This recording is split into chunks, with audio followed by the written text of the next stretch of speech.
Okay. And then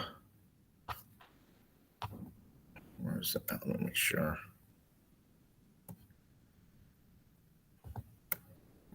Okay. Let me present here.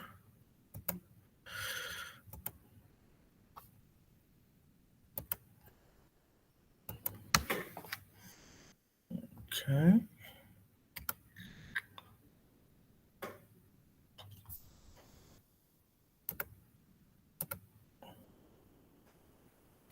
All right.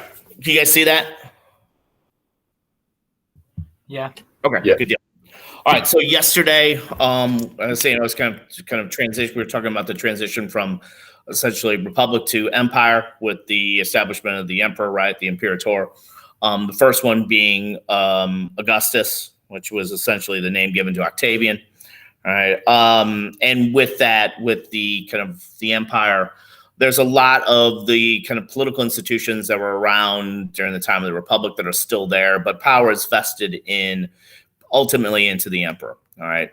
And so emperors, like kings and stuff like that, these are positions that tend to be based on heredity, right? Basically, you generally transfer it. And unfortunately, in a lot of these cases, these are kind of patriarchal societies, right, where you see passage from father to son, with a few exceptions, right? However, within with the Roman Empire, it was rarely that simple.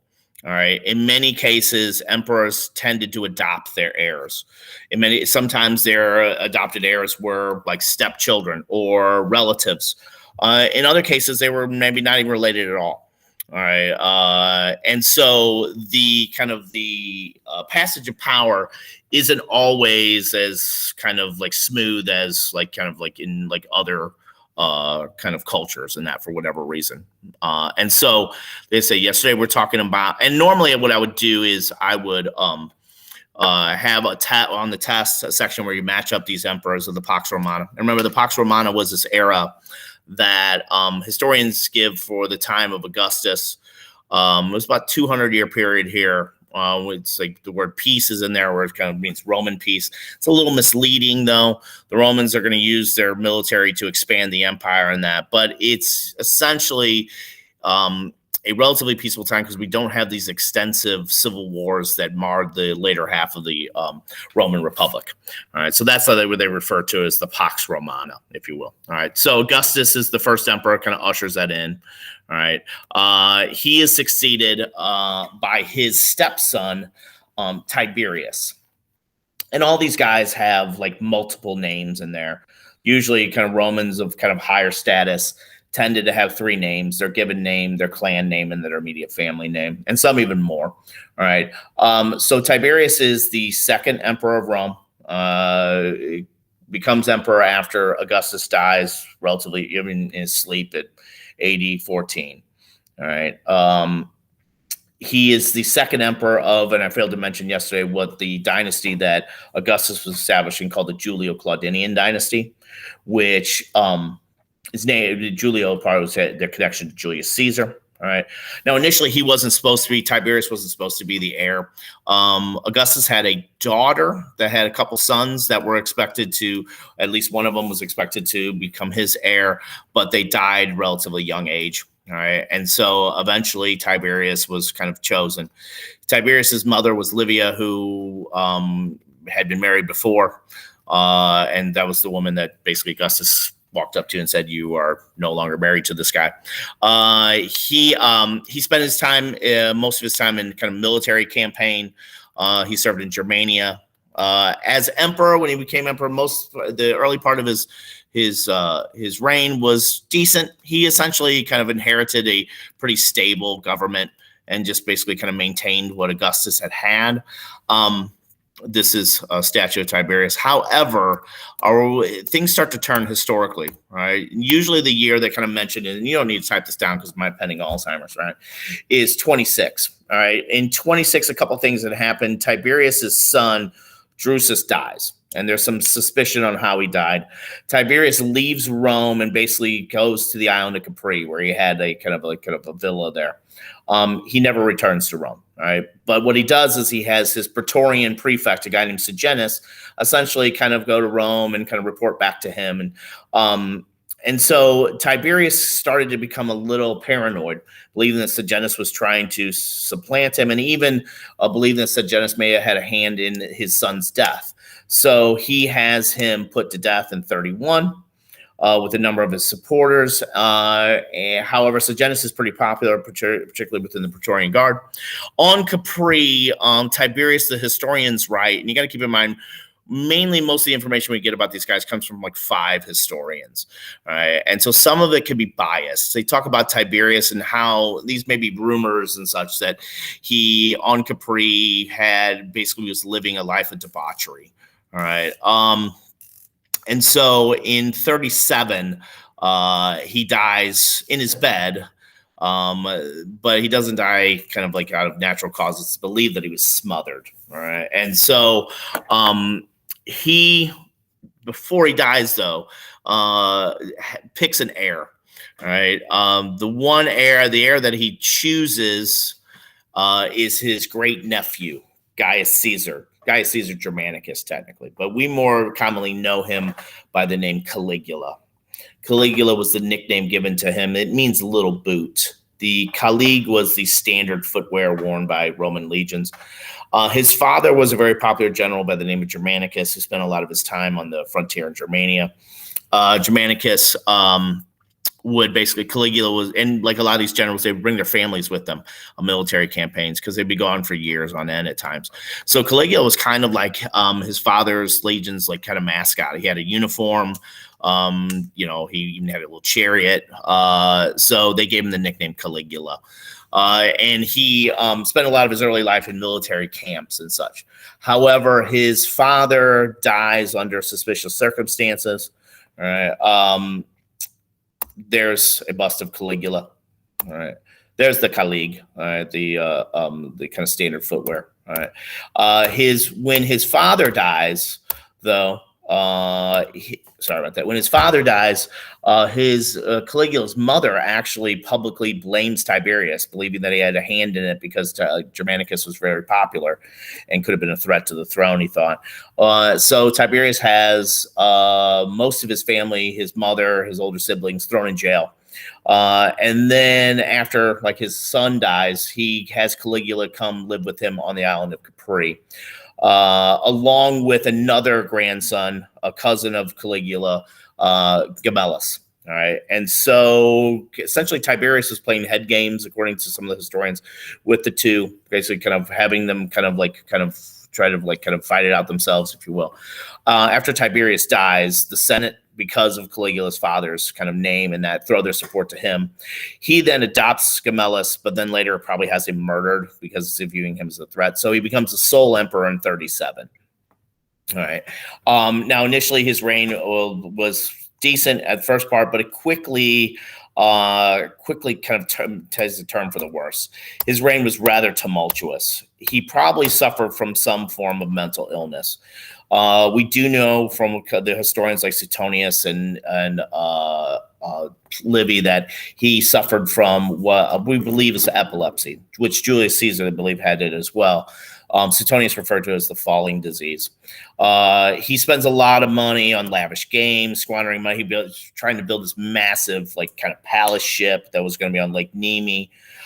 He was notorious for certain kind of behaviors.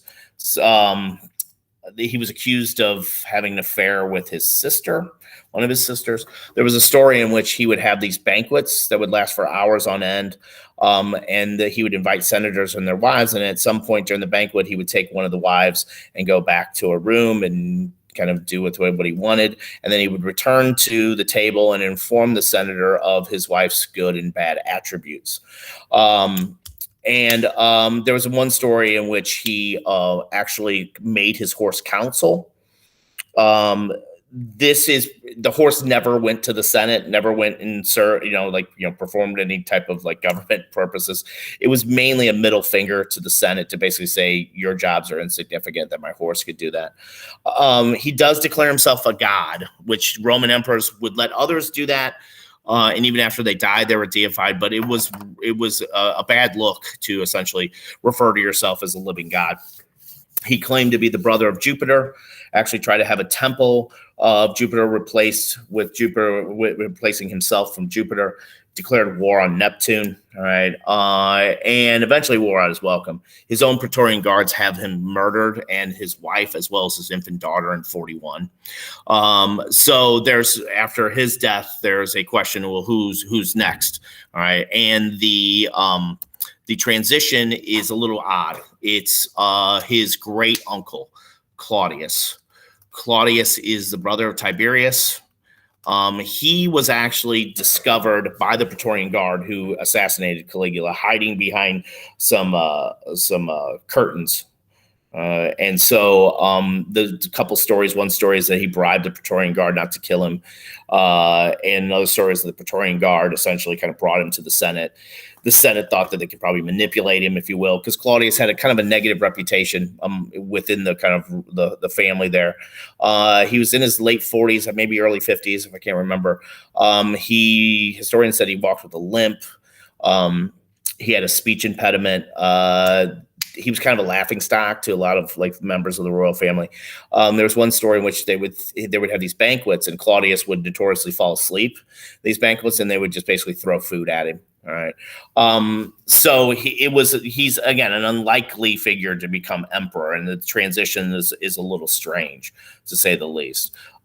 This is a later painting in the 1800s showing him being basically discovered by the Praetorian Guard and then kind of deferring to him, if you will. This is his a statue of him as portrayed as Jupiter, right? He himself is not referring to himself as God, if you will. And you'll notice the heads and the bodies are they don't necessarily match. A lot of times you would have these these statues of Roman emperors where they basically kind of switch the heads out and keep the bodies the same. I'm going to skip this video. But as emperor, considering he was actually pretty decent. He brought back a little bit of stability. Matter of fact, he built, there was two major aqueducts, which that video would have talked about, that were basically built during his reign that fed into Rome. The aqueduct Claudius and the aqueduct Novus. He also expanded the borders, bringing Britannia into the Roman world, Britain. Judea became a Roman province. For a long, Judea was kind of a client state. He finished the conquest of Mauritania, which is kind of North Africa in there, which began by Caligula. So for the most part, he was a pretty decent emperor, right? The bar was relatively low, I guess, but he was popular with the masses, right? There were some attempts, like some conspiracies against him, like a lot of these emperors would have.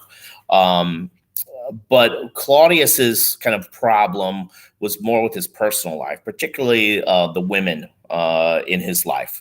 And so his first wife, Messalina, there was a story in which she actually would kind of escape from sneak out from the palace there and work at a brothel for personal fulfillment. As Lyciska, the wolf girl. When there was a possible conspiracy against Claudius, Messalina kind of acted as if she was governing Rome, and she went as far as to actually have a mock wedding with one of her lovers in public. So when the conspiracy was uncovered and handled, he had her executed. Then he marries his niece, which is even to Roman kind of very liberal kind of standards on moral issues, was somewhat scandalous. And Agrippina, who was the sister of Caligula.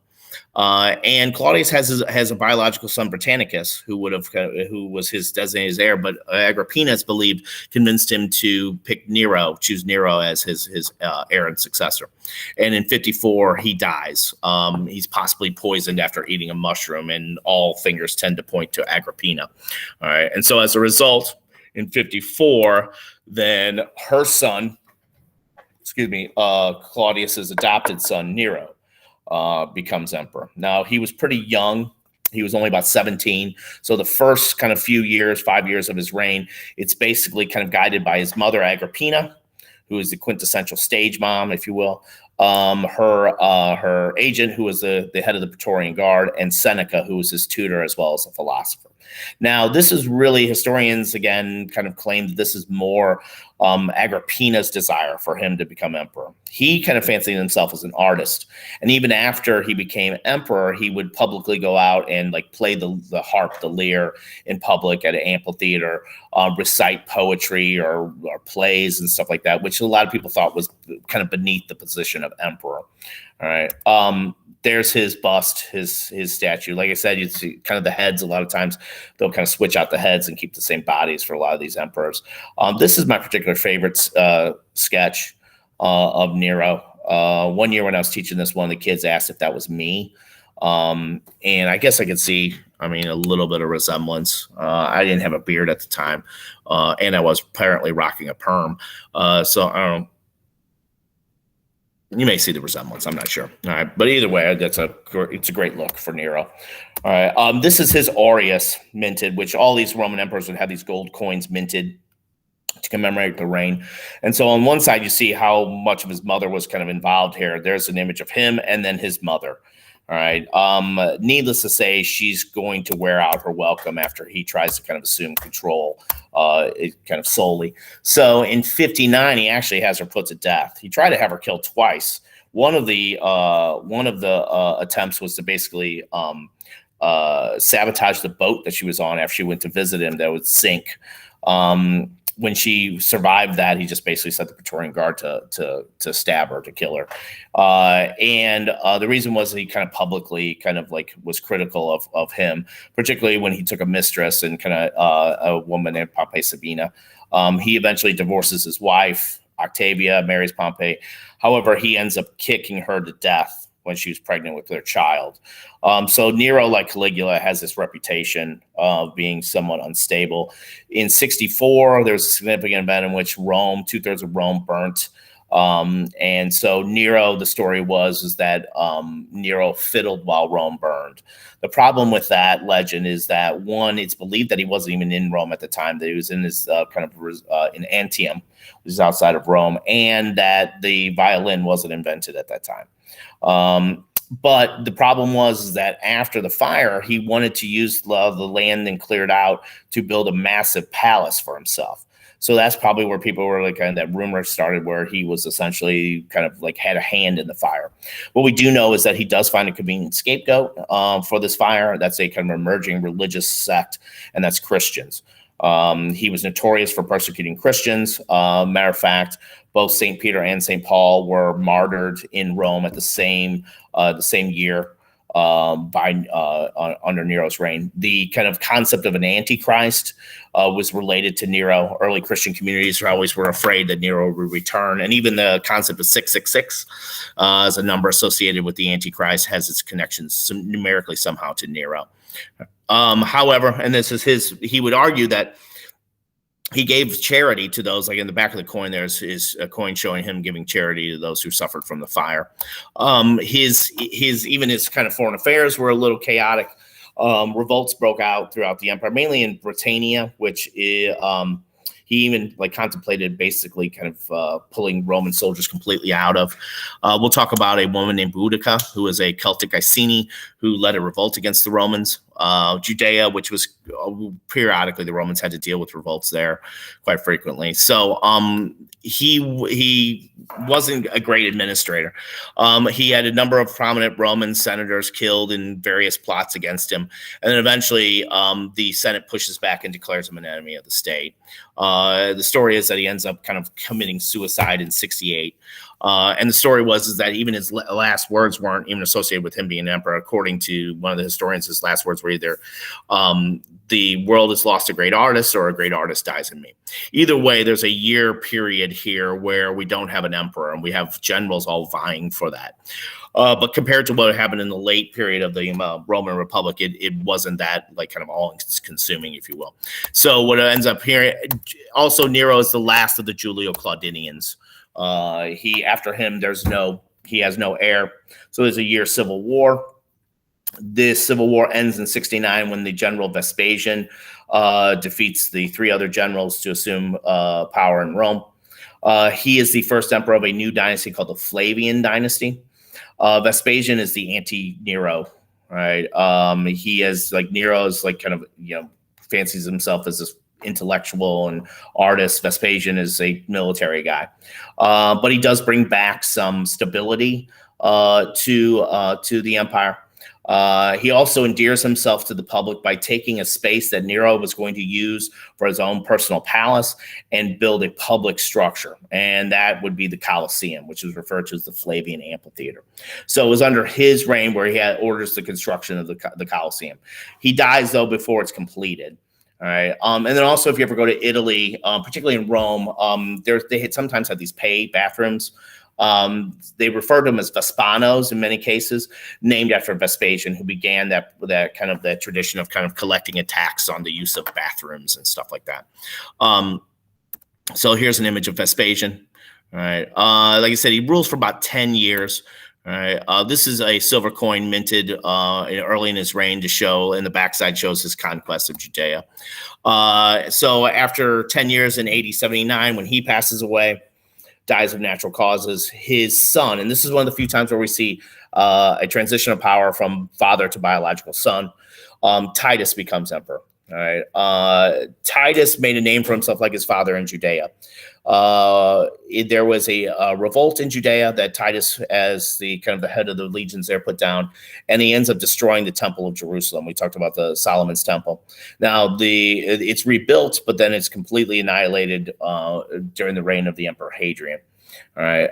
It was during Titus's reign that the Colosseum, the Flavian Amphitheater, was completed.